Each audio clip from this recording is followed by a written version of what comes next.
Welcome to the Investor Coaching Show. Here's your host, Paul Winkler. And welcome. This is the Investor Coaching Show. I am Paul Winkler. Talking money and investing.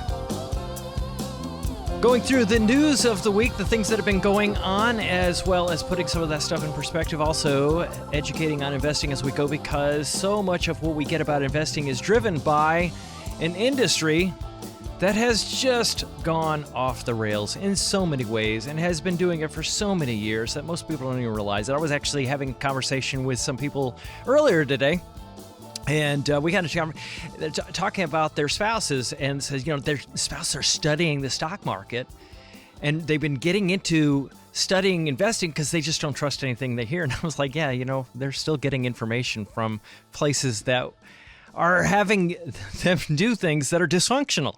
They just don't recognize it, because that is so much of the industry, because it is so driven by transaction.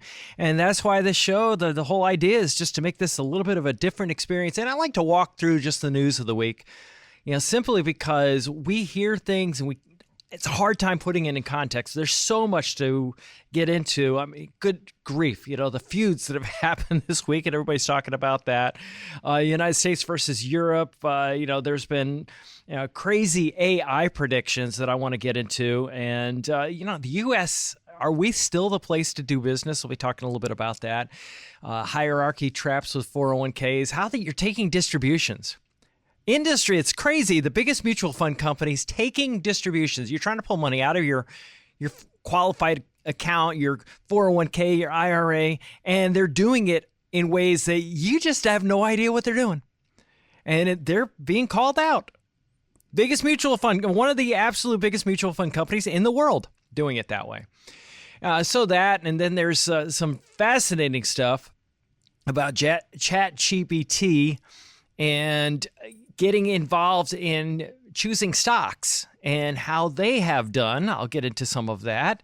And, America's biggest lender. Where we get a lot of money for things that we finance here in the United States, starting to change. Some things starting to change there. What are the implications of that? So just so much to talk about. So I love getting into all of it, and that's what we do around here. And, of course, if you miss any second of the show, you can go to paulwinkler.com, check out the podcast right there. Okay, so the United States versus Europe. What is it about the U.S.? Well, I think probably that's where I probably need to start right today. Let's just start on that whole thing about where we get money in the United States. There was an opinion article in the Wall Street Journal, and it was discussing America's biggest lender is closing its wallet. And investors and home buyers will feel it. Now, stick with me on this, because it may sound like I'm challenging things that I've taught here on the show for 25 years, but no, I'm not. And I'm going to walk through that, and there'll be a few times that you'll feel that way as I go through the show today. But I'm going to bring you back to home base, because what I've taught here, I've never had to change. I wrote my first book in 2007, and I didn't have to change it when I rewrote it in 2017. I just changed the data. I just said, okay, we got 10 years more data in here, so I'll add that in there. And then, of course, when I just updated it recently, it's on Amazon, you get it with 2024 data. I didn't have to update it because I didn't have to look at it and go, oh, gee, that was wrong. I need to redo the whole book and do something different. Didn't have to do that. And the reason I didn't have to do that is because the general ideas, which are academic, it's not my ideas. Generally, the academic research of the past 70, 80 years, you just didn't have to change it because it just makes so much sense. And I'll talk about why as time goes on here. But anyway, this whole thing about America's biggest lender. Who are they? Well, Japan. And they said, they have this quiet subsidy of American prosperity. And it's almost like, America's prosperity, this is the funny part right here, is completely dependent upon what Japan has done. That's the reason we're doing so well, right. And that's what you'd get out of it if you read this MarketWatch article, just reading the headline. The Japanese have been floating America's boat since the mid-1980s, they actually assert here. not out of kindness, not out of stupidity, but because of a deal so sweet that nobody wanted to talk about it. Now, there's some truth in all of this, so bear with me. Now, the deal's going bad, they said. Japan's drowning in debt. Its politics are in chaos, and it needs its money back. And when your biggest lender starts heading for the exits, it's time to pay attention. Now, number one, the vast, vast, vast majority of U.S. government debt, let me just put this out there, is held by American investors. The vast majority of it. And the top, 1 to 2% of America's population holds the bulk of that as well, just because they have the most amount in savings, right? But, so you look at that and say, well, okay, I can take that with a grain of salt. I remember teaching class at one of the universities. I can't remember. I've done some stuff at high schools, but in universities as well. But I remember, I think this one was at a high school. I was teaching a class for finance. One of the professors or teachers there asked me to come in and teach, so I did that. And I pointed out how little of America's debt is held by outside owners. And you could tell visibly that most of the kids and, a teacher, I think as well, really surprised by that. But we think, because we hear this in the media, that so much of our debt is held by these outside interests that we think, oh, we're just beholden to this, and this is going to be terrible if they decide to do that. And I pointed out, I said, hey, if any of these people called their debt and said, hey, we want all our money back, they would be sinking themselves, because they would increase the supply of bonds. And when you increase that, what do you do when you increase the supply of anything? You drop the price that people are willing to pay for it. So they would be basically shooting themselves in the foot. But I digress. So they're saying you need to pay attention. So look at Japan today. Government debt, 235% of GDP, which is gross domestic product, the country's output. That's like owing your annual salary times 2.3 to Visa, they say in this article. Now, first of all, I said to my wife, I said, what is ridiculous about this? And she's like, I don't know. And I said, think about it this way. I said, what does Japan pay to borrow money? And she goes, I don't know. I said, you probably know hardly anybody else. But it's just over 1% for their 10-year bonds. So it's not much. Their interest rate is super, super low. What do they pay for 30-year debt? It's just below 3%. So you look at their debt and the interest rate on it is like super, super low. What do you pay, or what does the average person pay on their Visa if they have outstanding debt? 20 to 30%? How do you compare 1 to 2% to 20 and 30%? I mean, it's not even close. It's a terrible comparison. Now, so it says, picture this. Now, the reason I point that out is because if you are somebody reading an article like this, it could scare the living daylights out of you reading this kind of thing. That the world's coming to end. Everything's going to fall apart. Oh my gosh, this is terrible. It's like Visa. No, it's just bad math. Picture this, 1945, they said World War II. And this is an interesting history lesson right here on how we got there, where Japan is such a big lender to U.S. and the U.S. economy in general. Big, not compared to, other lenders, but just overall. I mean, they do lend a lot of money. They buy a lot of government bonds, and they finance a lot of things here in the United States, right? It says, picture this, 1945, World War II is over. America's got guns. Japan's got the ruins. The U.S. cut a deal, military protection for economic cooperation. So, U.S. is going to protect Japan, because their military is decimated, right, and not able to rebuild. And they're going to, as long as they have economic cooperation, hey, we got a deal here, right? But the real magic trick came later. For the next 40 years, Japan rebuilt itself, accumulating dollars and using them for its own development. And Japan went about making tin toys to Toyotas. So they had cheap radios and world-class electronics. And, at first their cars were garbage. If you want a piece of junk car, it was, made in Japan. That equaled made junk, right?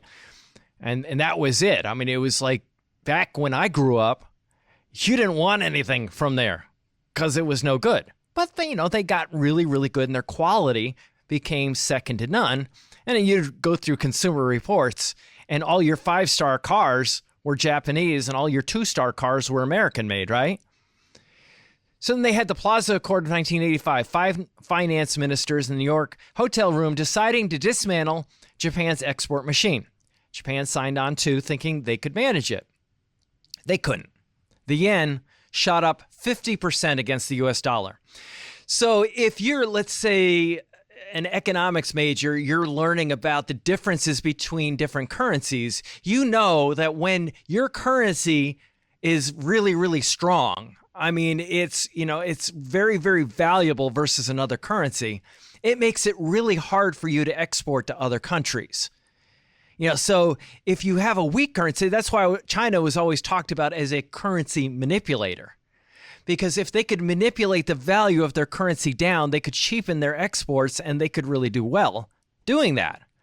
But if all of a sudden your currency has gone up and you're a country that's like really small and you're really dependent, relative to the United States anyway, you're really dependent upon being able to export things, that's a problem when your currency's really, really strong.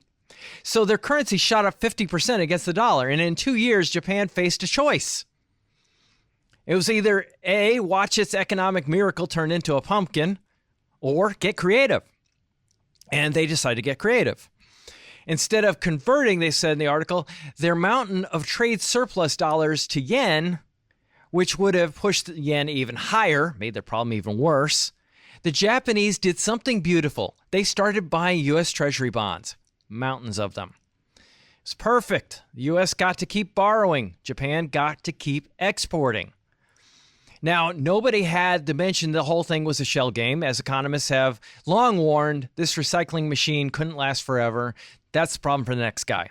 For the next 40 years, 1985 till now, this recycling machine has been running nonstop. So Japan made the Walkmans. And I love it. The writer says, Google it, kids. I remember being in college, man. I lived by my Walkman. If you didn't have that, you were in big trouble back then. It was the only way to walk around with your music. And now, of course, then you had iPads and iPods, and then of course, and your phones double as do that now. But anyway, here's the beautiful part. Japan would get these dollars back to the U.S. by purchasing treasury bonds. It's like playing your bartender with an IOU and then having them loan you money to keep drinking. Genius. Everything worked. Everybody's back, and they were scratching each other's back. But then they had 3 major shifts, they said. Demographics, and that has been a huge problem in Japan, where the population's aging. And, since they don't have immigration, this immigration policy is like, that ain't going to happen. Then all of a sudden what happens is you don't have a younger population, and as much as you cajole the younger generation into having kids, if they just decide they're not going to have kids, you're sunk. And elderly Japanese people, they kind of like eating food rather than eating treasury bonds. That's why I always think it's so funny about, gold. People talk about that all the time. I'm getting gold. I'm, collecting it. I'm like going, yeah, you know what? If the stuff hits the fan, you're not eating your gold. That's a problem. And that's the point that they're making here. It's people don't eat their treasury bonds. Second, debt. 235% GDP. Government's debt makes America's debt look positively prudent. And I've said that for years. People say, how much debt is just absolutely unsustainable? And nobody really knows the number for that because, sometimes debt can get super, super high compared to GDP. And if you look at interest rates, and if interest rates are low, that's telling us that, well, maybe it's not as big of a problem as we're making it out to be, right? And the third is politics, and they have the prime minister they're hanging by a thread, only a 21% approval rating. So that's a problem as well. Now, the question they ask is this: is it time to panic? And, people can go and they can panic. They say, well, what if they stop buying bonds? You could have interest rates spike. Well, this has been something that's talked about, back when I was doing economics, we talked about this, that government borrowing was going to crowd out everything, and that our national debt was going to make it so that businesses couldn't borrow at reasonable interest rates. Well, the funny thing is that never happened. But I'm telling you, folks, this has been warned about since I got to school 40 years ago. And it ain't happened yet. But this is something that comes up every once in a while, and it just scares people. And I just want you to get that a lot of times you're being played by Wall Street. And the reason being is that Wall Street's benefits when you panic, and then all of a sudden you start to make changes in the way you do things. So I just want you to keep that in the back of your mind when you read articles like this. Now, homeowners with adjustable rate mortgages could see interest rates jump. Car loans, you could have interest rates. So they're saying all this stuff. But what's the other side? And the other side is that you could channel foreign capital into productive assets rather than government debt. You know, you have assets, and that could be channeled into something else. You could create jobs through infrastructure, technology investment. This money may come out of bonds, but it may go into things that are actually more beneficial. Because you think about it, how beneficial is it when you just have a loanership going on versus ownership? And when you have capital available for things that could actually create more economic growth in a country, is in essence what they're saying here, which I think is, right on. That definitely, it often is not thought about in regards to how this stuff can play out. And then they say, you could establish a model for unwinding other financial imbalances with Germany, South Korea, and Saudi Arabia. But here's the interesting thing that's not being talked about in this. What are the differences between how the U.S. handles some of these things versus Europe? What's going on in Europe right now? That was actually a topic of conversation this week on the Financial Channel. So check this out regarding U.S. versus Europe. Okay, so just listen to what's happening versus the other savings rates. Look, we have a lot of areas where if you look at us versus Europe, geez, we're doing badly. I don't know if you saw, but we talked about Fink's op-ed in the FT yesterday. Yeah. One of the things he says, Jim, is that Europe is removing critical barriers to capital. Now, number one, before I move on, removing critical barriers. What has been the problem forever, U.S. versus international, and it has gone back and forth throughout the decades, is whenever you have too much government interference, you have growth stymied. There's a problem. Countries don't grow when governments interfere too much, and they're talking about that's been changing. And a lot of investment managers in the United States have been so U.S.-centric that they've been kind of missing this aspect of what's been going on around the world. Faster permitting. How about the savings rate in Europe is 3 times our savings rate, which I thought was very, very telling. David, you remove some of the cross-border. You get better governments that are more pro-industry, and you have this NATO budget that is just supercharging Europe. It's amazing. Yes. Well, as we know, and it's many times, their markets have performed very well this year. Yeah. Far better than our own. Especially when you think about our weakened dollar situation. Yeah, so we look at Europe and say, wow, there are a lot of good things going on here. But notice what he said in there, savings rates 3 times. So what do they save into? They may be saving in equities, they might be saving into fixed income investments, but is it possible that could be a source of some of what's going away here with Japan? And we're looking at it and going, well, we're making it into be a big problem that maybe it's not. But if you bring some of these changes over there, what could be the economic impact all around the world? And I'm not saying, hey, let's go, let's go invest all in Europe and all that. We've already been there. I've already been there. This is something I tell people, you got to be someplace before this kind of stuff happens. And it's been happening pretty significantly all year long. And you just don't know when these changes are going to come about or how they're going to happen. It's news that drives so much of markets, and you got to be there before it happens. And so, unfortunately, what we have a tendency to do as investors is we tend to be behind the 8 ball, and we tend to invest in things that, we see trends, and we're chasing things all the time. And I see this quite often. And I'm going to talk about that in just a second, where I saw this pretty significantly over the past couple of weeks. I saw something an investment manager was doing, and it made me angry that they were doing this particular thing that is one of the biggest reasons that investors really have struggles choosing investments, is because they break this one rule of investing, and they follow this one myth of investing that I'll just talk about briefly right after this. So stay tuned. You're listening to the Investor Coaching Show. Yeah, so when I look around and I say, so what are the huge, huge mistakes that investment and investors in general make? What are the big mistakes that they tend to make? And one of the biggest mistakes that they tend to make is looking at track record.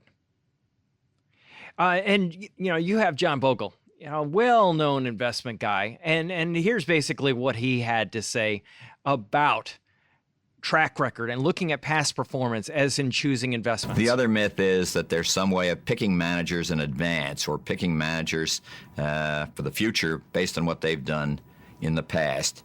There is absolutely no evidence that performance persists over the long term. If you look at the best 10 managers in a given, say, 10-year period, the chances that they will end up above average in the next 10 years is about 50-50. Half will, half won't.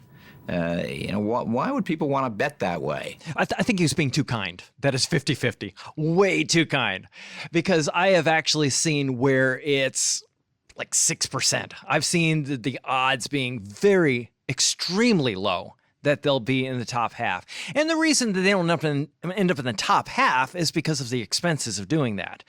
Now, one of the things that I had actually seen, it was, you have auditing of investment portfolios, and where you can audit investment firms, investment providers can actually have the returns of their clients actually audited. And there was one such one that was actually given me this week, and they work with very high-end, high-end wealthy investors. And what they did was this. So, I said something to the guy, says, well, they actually have auditing of their returns. And the guy goes, I'll check. So he went and checked. And indeed, they did have auditing of their returns on their client portfolios. And I said, admirable, really good that they did that. So I started looking at it and I said, well, what were the years for the auditing? And I noticed that the years, it started in 2010. That was when the auditing of client returns started. And I'm like, well, wait a minute. How long has the firm been around?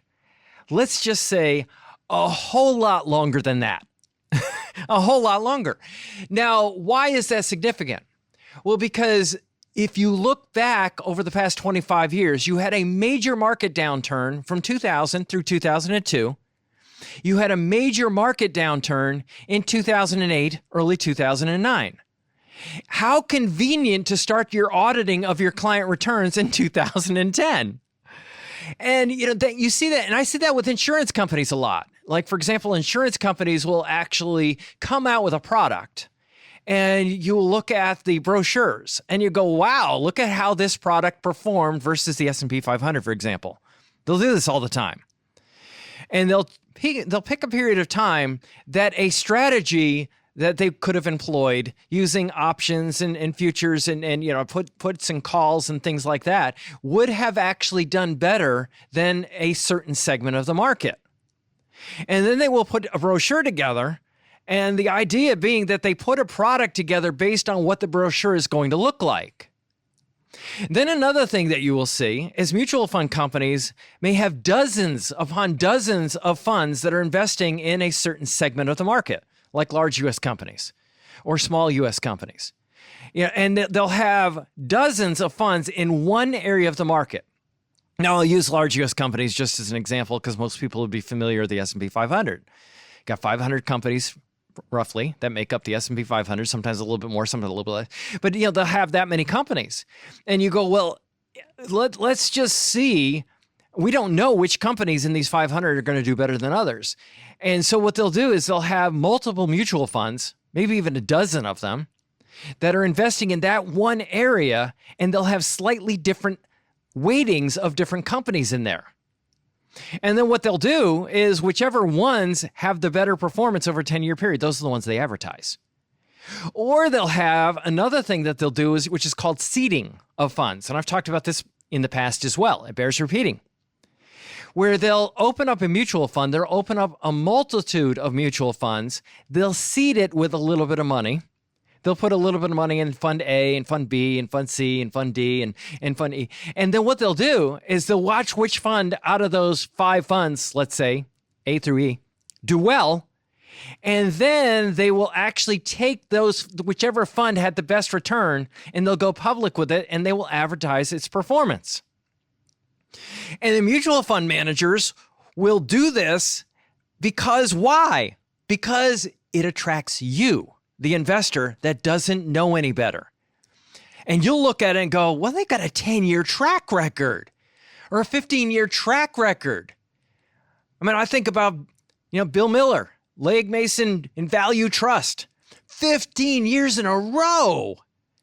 He beat the S&P 500. Clearly, this person has the golden gift. They really know what they're doing.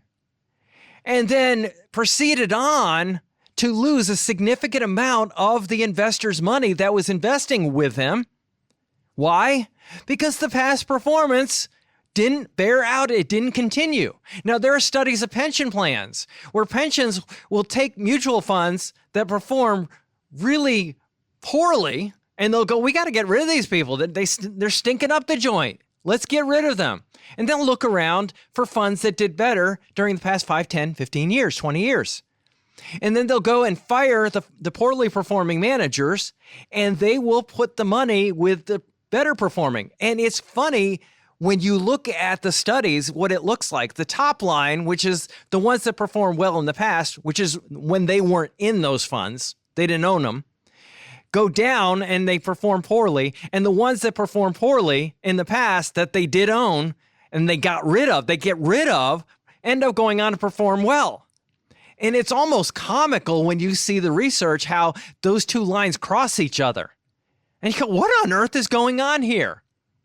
And it's basically that it is a ruse when people are looking at past performance. And what you're doing quite often is you're giving up on areas of the market that, maybe they don't perform well. You might have value stocks, even though 96% of 20-year periods, value does better than growth. If you have a period of time when growth does better, anybody that happened to own a little bit of growth in that period of time looks like a genius. And the investor who believes that it is skill that actually caused the outperformance will chase after that. And this is what we see time and time again. And it is one of the first of 3 myths that I teach every time when we do a class. When people first become clients, I want you to go through this. I know you don't want to learn all this stuff, and I'm not going to make you learn everything. But I want you to understand what these myths are, because if you don't know the myths of investing, you will get sucked in by them at some point in the future, because they are so attractive. They sound right. They seem to make sense. But what they end up most of the time in is destruction of the investor portfolio.